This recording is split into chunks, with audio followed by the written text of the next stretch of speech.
Welcome back to the realest channel on YouTube. I disappeared for a few days, my bad.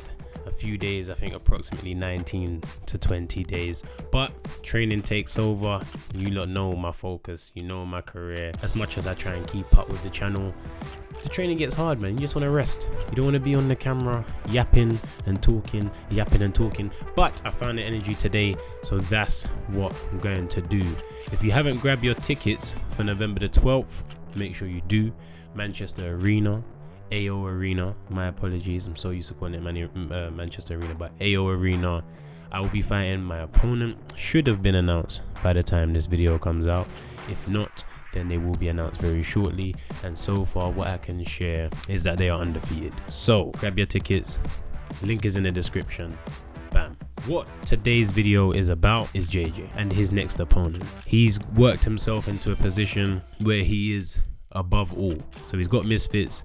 Recently just seen him as a promoter only for the first time. He's always been a co-promoter of his fights, but to have him in a sole promoter, role was good to see. It's good to see the elevation. It's good to see how he has connected the community once again, which is something that he always does and something I have to give him credit for. He is the catalyst for many relationships, and he's continuing it through the boxing right now. With all that being said, people will have to come for his neck. He holds the price, right? He's giving everyone the cosign, but at the same time, if people respect the cosign too much and don't do what's best for them, they'll never target who they should. Let's look at JJ's future opponents, or the people who I think should be his future opponents. So let's get into some clips now and have a look at Joe Fournier. Reaction season. Let's see this, because I haven't seen it for a little while, to be fair. So you can see straight away at the beginning of the clip, it's always important to take in what's on the other side of the ring. Okay, a lot of people watch highlights and then they're watching Fournier's highlights, so their eyes are only on Fournier. I want to see if he's getting off these moves because the done in front of him is allowing him to, or do you know what I mean? He's actually cold. So the guy's in a shell guard. Fournier is mounting an attack, which is head and body. So that's fundamentally correct. But then the guy, as I said, right? It's making sense what I'm saying now, because after the guy's just chilling there with his hands up here, and Fournier was pretty happy to look at him. JJ sets an intensity. That is his bread and butter. For those that don't know that already, it is the facts, and he's proven it many of times. He is a fit individual who can set a pace. This pace is extremely slower than it would be if he was to fight JJ, and that is a massive factor in boxing.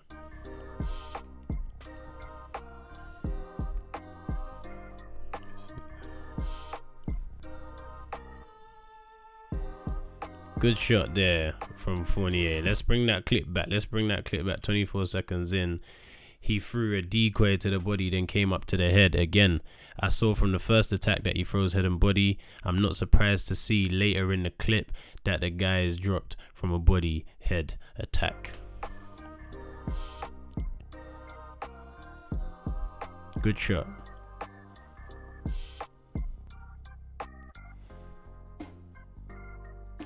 And I guess that is the end of his highlights. Oh no, he's got a little bit more, couple hooks.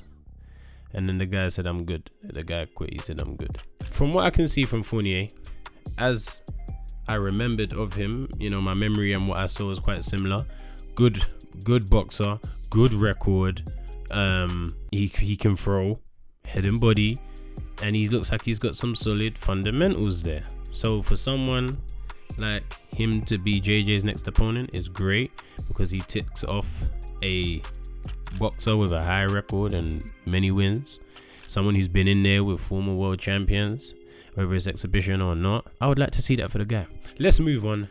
Next opponent, we're going to look at potential opponent for JJ, and I think this would be on the January show, right, where him and Logan supposedly are fighting on the same card. Let's look at Tyron Woodley. It's the realest. I'm here to save you your money, I'm here to save you your bread, and I'm back with Manscaped. They got the new Boxer 2.0 package. you get 3 different things going on in there. You know, you might not be a guy that's out there, you know, you're showing off the boxes and you're making noise. You might want something a bit more discreet. So, you know, you get the black, you got the little gold waistband. So you got a little design. And you got to keep the players happy. Don't turn up to these games without the right kit. It all matters. Everything matters. But listen, you get 3 in the pack, 20% off using Viddal 20 on manscaped.com with free international shipping. One factor and one important point I forgot to mention is the new anti-chafing high performance material being used. Now I train hard, I work hard, and I don't need my joints looking all funny. It don't help you out, it's not gonna help you in any realm. So the new anti-chafing perfect Boxers 2.0 package, go grab that. Don't play yourself, don't play games, enjoy the rest of the video. So we can see, we know Tyron's short, we know he's stocky. As much as JJ isn't 6 foot, he is just nearly just underneath. He's taller than Tyron Woodley, put it that way. So here we got a lot of clinching, a lot of grabbing. Got caught with the overhand there from Jake. Good shot. Woodley leaps in with the attack. Good 1-2 there, and then he follows up. You know, Tyron Woodley can fight, right? Obviously. I mean, UFC track history speaks for itself. You see Woodley for a nice 1-2, then follow up with an uppercut, then follow up with an overhand. Woodley, watching that footage, we just know what he's gonna bring. I don't think he's gonna fight JJ any different to how he boxed Jake, but I think that will be a scrappy one. Him versus JJ will be a scrappy one. JJ can box, of course, from a distance. He can box and move. He's got power. That would be the highest level opponent that JJ has been in there with, right? And I'd expect for us to see that. I expect JJ to come out on top because I always back my boy. I do think it would be a difficult task. Someone that's coming in short, stocky, throwing punches from the correct places. You know, if JJ does, sometimes he's throwing out here, he's throwing a bit wild, you know, and someone that's short and stocky and keeping everything in here can pose you problems. People improve every day. His last performance would have rust because it's been so long since he's been in the ring, but if I'm looking at it from last performance to last performance, you know, Woodley being stocky, small, throwing punches really tight could pose an issue for JJ if he throws wide punches. But still a good opponent and someone I would like to see JJ in there with. Give Woodley a full camp, have that notch over Jake. There's a fashion in which Jake has won that JJ can match. He has the power to match, and I'm sure he would like to match, because at the end of the day, that's what we are here for. That is what we are here for. This is what this whole build-up is for them two to fight. So fighting a previous opponent of the Nemesis is a good move, is a fight I'd like to see. Hopefully one that happens in January. On to our final fighter, Tommy Fury. And we see him here against Pretty Boy Taylor. And he was struggling to hit the smaller target. As we know, Pretty Boy Taylor is very small, and he was struggling to land cleanly on him.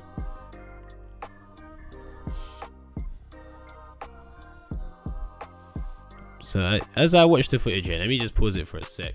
As I watch the footage here, you are not seeing no clean punches landed, right? His punches are very wide. JJ's punches, we've seen, are very wide. The person who boxes wins the fight. Tommy Fury can obviously box, but I mean, I don't think it's impossible at all for JJ to win. But the right things have to be done. The right things have to be done.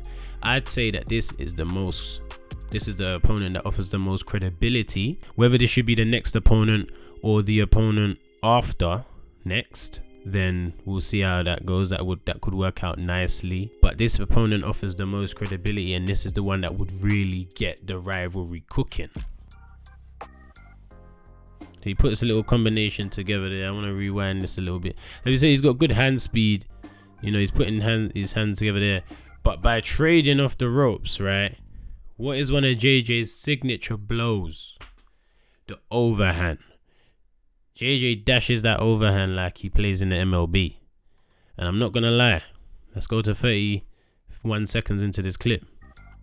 If Tommy's doing this off the ropes on some swing, wow. You see that overhand there from Pretty Boy Taylor? Pretty Boy Taylor, get me. He dashed the overhand at my man last week though when he was doing bits. But that overhand there, remember the weight difference as well, where this guy normally competes at. He was fighting MMA at 155 or something. He just randomly bulked up to get this bread. JJ is that size. Same size as Donny. So when you're taking an overhand like that and he hits very hard, could be lights out. But either way, Tommy shows that he is willing to throw his hands. He's willing to put combinations together. And if JJ doesn't defend accordingly, he would be getting pepped with some shots. But yeah, watching the clip here, you can see Tommy's got ideas. That's the first probably clean shot. We got right to the end. We got 55 seconds into the 59-second video, and we saw a clean hit. Praise, bang, right hand right there. And then we're back to some scuffy stuff. But good opponent and offers the most credibility. Now the question is, who would I like to see JJ fight the most out of the 3 in January? I would like to see Woodley or Fournier. Woodley or Fournier would be good for Jan, and then grab Tommy Fury later in the year, and then Jake. That's what I think. It might drag out longer than that, but if I'm just going in an order, it will go Fournier, Fury, Jake. Tyron's a good fight, but I don't know about that one. Stylistically, I don't know. There's a lot of credibility to be gained there also, but at the end of the day, Jake has already beaten him. He hasn't beaten Fournier, and he hasn't beaten Tommy Fury. So if you could get 2 fresh ones, still of a level, and then come in and fight Donny, I think that's the route to take. But that's just the realist opinion.